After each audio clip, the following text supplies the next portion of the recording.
O Senhor esteja convosco. Ele está no meio de nós. Proclamação do Evangelho de Jesus Cristo segundo Lucas. Glória a vós, Senhor.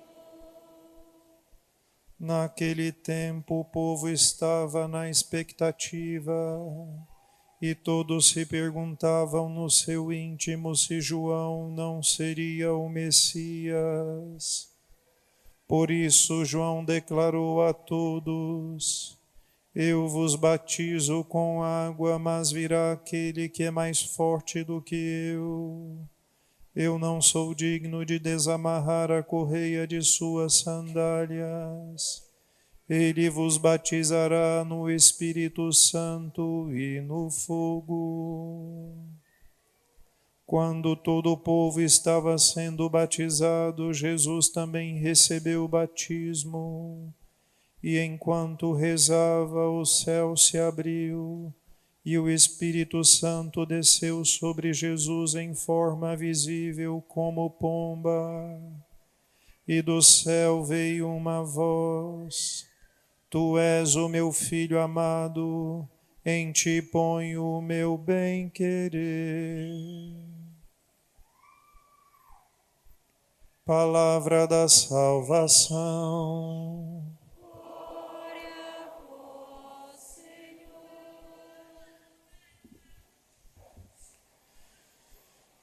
Meus queridos irmãos, boa parte de vocês participa da missa aqui constantemente, ou comumente, na verdade, no domingo. Espero que vocês se lembrem que quando nós começamos o tempo do Advento, ou seja, ainda do ano passado, eu fiz questão de, no primeiro domingo do Advento, explicar, ainda que, claro, brevemente, o sentido do ano litúrgico e depois, ainda também brevemente, o sentido de cada um dos tempos litúrgicos. Então, ao longo de um ano, nós celebramos todos os mistérios da vida de Jesus e, como Cristo recapitula em si a história da humanidade, nós celebramos também toda a história da humanidade, e não só da humanidade em sentido genérico, mas de cada um de nós que somos parte da humanidade.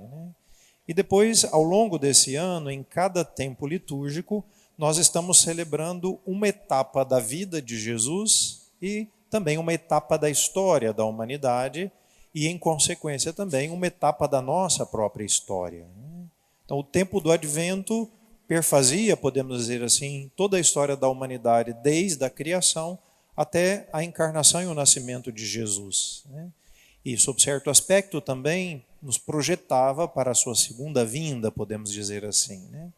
E depois, o tempo do Natal, que começou no dia 25, ou seja, no dia do nascimento de Jesus, é um tempo litúrgico em que nós celebramos toda a vida oculta de Jesus. Ou seja, todo o tempo que vai desde o seu nascimento até o momento em que Jesus passa a ser visto publicamente, conhecido publicamente, como aquele que está pregando o Evangelho. É por isso que o tempo do Natal começa com o nascimento de Jesus.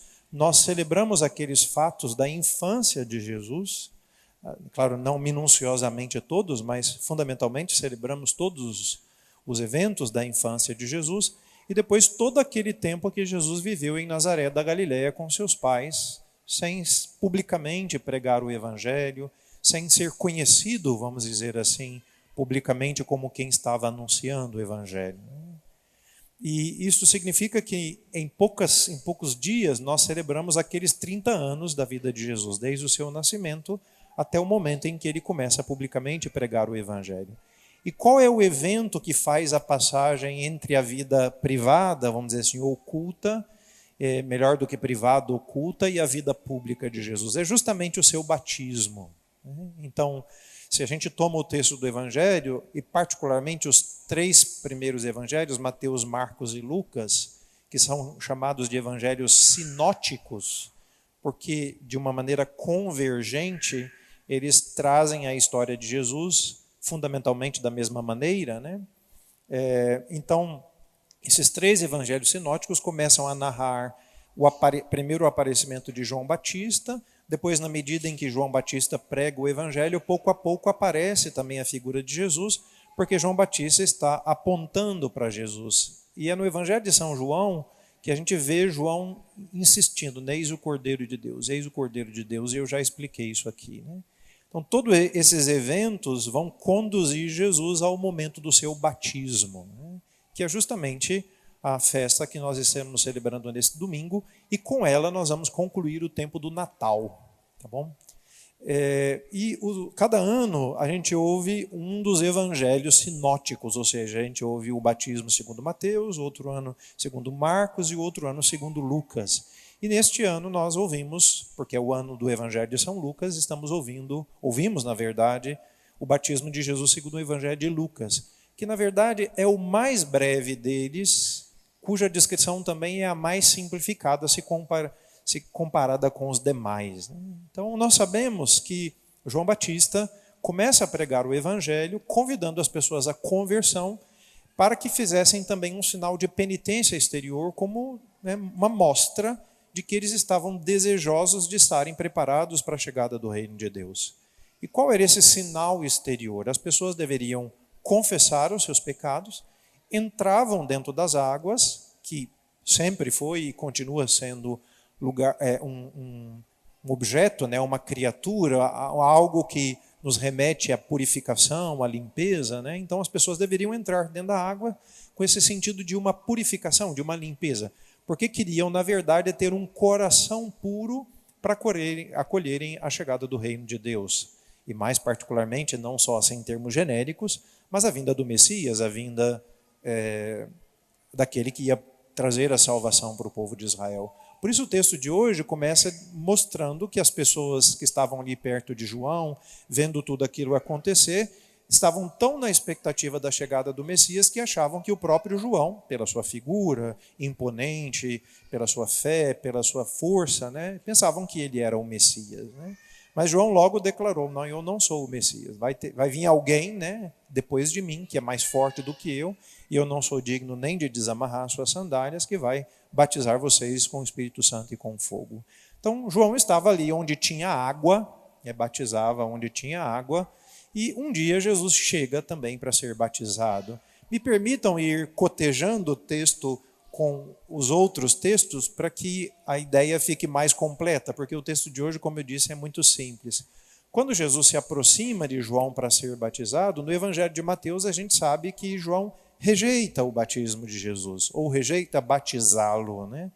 Por quê? Porque João sabia que aquele batismo ele era para os pecadores que queriam purificar-se.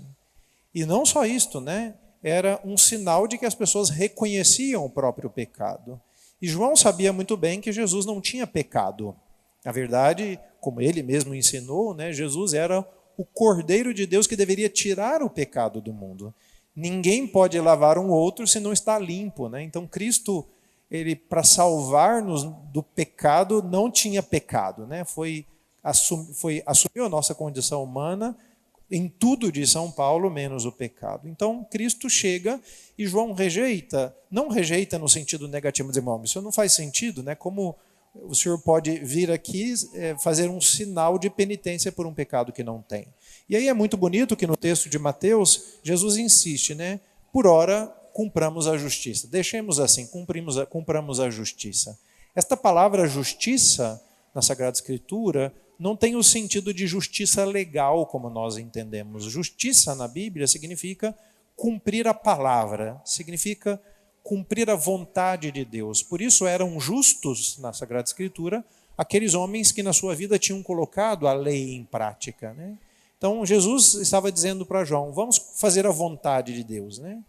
A gente pode pensar, que vontade era essa? Que justiça era esta, né? Certamente tem muito mais elementos do que eu vou trazer aqui nessa minha homilia, mas eu queria pegar um elemento para a nossa meditação de hoje, né? Nós sabemos que Jesus, ele veio para tirar o pecado do mundo. E é muito bonito porque esta ida de Jesus, que entra na fila dos pecadores, mostra como Jesus se interessa por nós. Ele não veio nos salvar de longe, né? Fazendo uma metáfora, né? Tem alguém sujo lá, como se ele pegasse um jato d'água e de longe ficasse lá lavando a pessoa. Não, Cristo se aproxima da humanidade, né? Vamos dizer assim, para limpar-nos, Cristo escolhe, vou dizer metaforicamente, sujar as suas próprias mãos, descer na nossa condição, né? Então ele entra na fila dos pecadores. E o texto diz que depois de batizado, vem sobre ele o Espírito Santo. Por quê? Porque ele é o ungido. Em hebraico é Mashiach, né?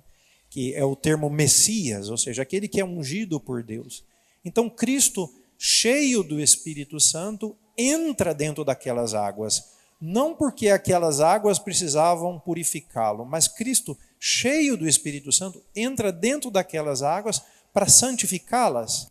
Podemos dizer, para encher as águas do seu Espírito, para que depois aquelas águas pudessem nos santificar de verdade. O batismo de João não era capaz de limpar os pecados, era um gesto ritual que demonstrava boa vontade da parte daquelas pessoas, mas era incapaz de tirar o pecado. E Cristo faz justamente o contrário, né? Ele entra dentro daquelas águas, as santifica com o dom do seu Espírito Santo, para que depois aquelas águas pudessem nos santificar. É muito bonito como esse batismo de Jesus é uma espécie de antecipação do batismo que ele vai viver na cruz. Quando os dois apóstolos, Tiago e João, os dois irmãos, se aproximam de Jesus e pedem, olha, faz que a gente sente um lado à sua direita e um à sua esquerda. Jesus pergunta, vocês estão prontos para receber o batismo que eu vou receber?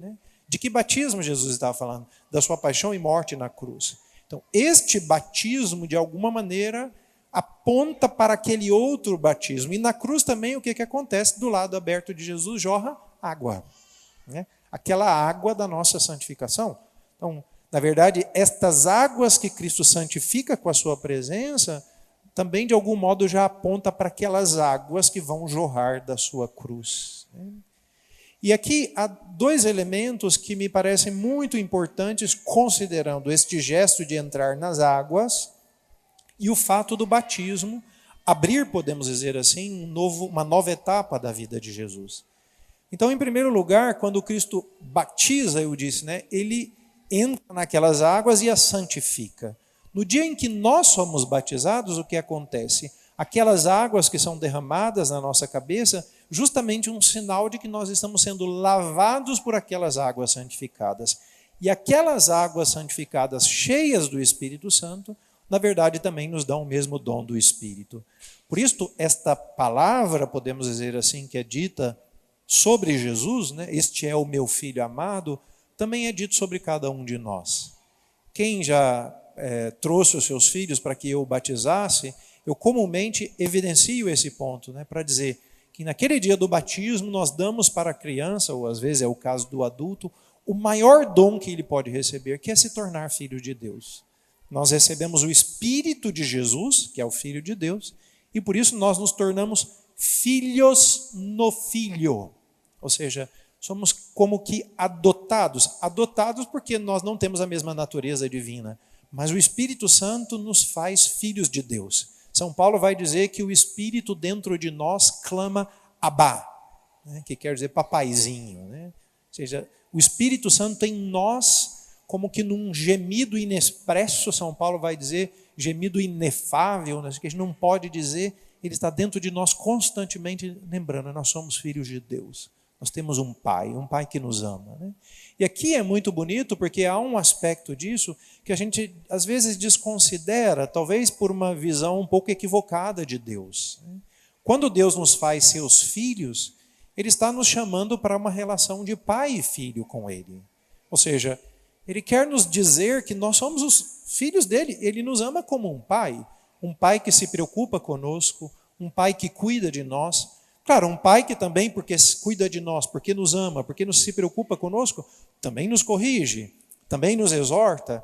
E aquilo que Ele pede a nós não é para fazer pesar sobre nós algo, né? Mas porque quer o nosso bem, porque quer nos conduzir num caminho de vida, de plenitude. A gente, às vezes, e isto é uma coisa que, como aconteceu com Adão e Eva lá no paraíso, em que o diabo soprou nos ouvidos dos nossos primeiros pais uma desconfiança em relação a Deus, né? Não, né, ele não quer que vocês comam da árvore, mas é porque ele, né, não gosta muito de vocês. Né? Então, hoje, também, às vezes, a gente vai ouvindo o modo de nos aproximar de Deus, ou vai se criando em torno da imagem de Deus uma espécie de caricatura. E nós pensamos em Deus como se fosse um legislador. Ou seja, alguém simplesmente que está dizendo pode, não faz isso, não faz isso. E a nossa relação com ele acaba sendo, às vezes, mais de um temor servil, como se a gente tivesse medo de Deus, uma certa desconfiança, como se Deus quisesse nos privar das coisas boas dessa vida, ao invés de olhar para ele como um pai que nos ama. Imagina, meu pai, minha mãe, eles quando dizem para nós, não enfia o garfo na tomada, né? Eles sabem, nós vamos morrer se fizermos isto. Né?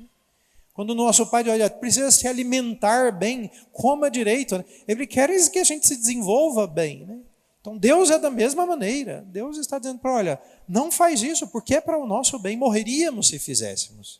Ou, faça isto, né? Haja desta maneira, porque isto é o bem. Então, ou seja, o modo de nós nos relacionarmos com Deus deveria ser o modo de Cristo. Ou seja, deveríamos nos relacionar com Deus como filho. Né? E o que Jesus fez? Eu vim a esse mundo para fazer a vontade do meu Pai. Né? E por isso, a gente também deveria olhar para Deus desta maneira. Deus é o meu Pai. Ele me ama, né? Quer o meu bem.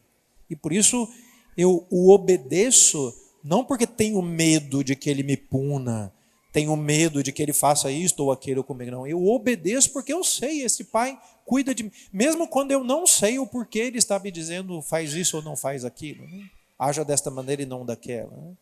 É uma relação filial que nós devemos recuperar. Né? Deus me ama como um filho, Ele é meu Pai e cuida de mim. E por isso, como Jesus, né, Deus quer que eu haja como um filho a respeito dele. E há um segundo elemento, que é justamente este, se nós somos todos filhos do mesmo Pai, então nós somos todos irmãos. Isto é um outro elemento também que me parece muito significativo para os nossos tempos. Né? A gente, infelizmente, vai aprendendo a ver as pessoas como se elas fossem nossas inimigas, uma espécie de concorrente conosco.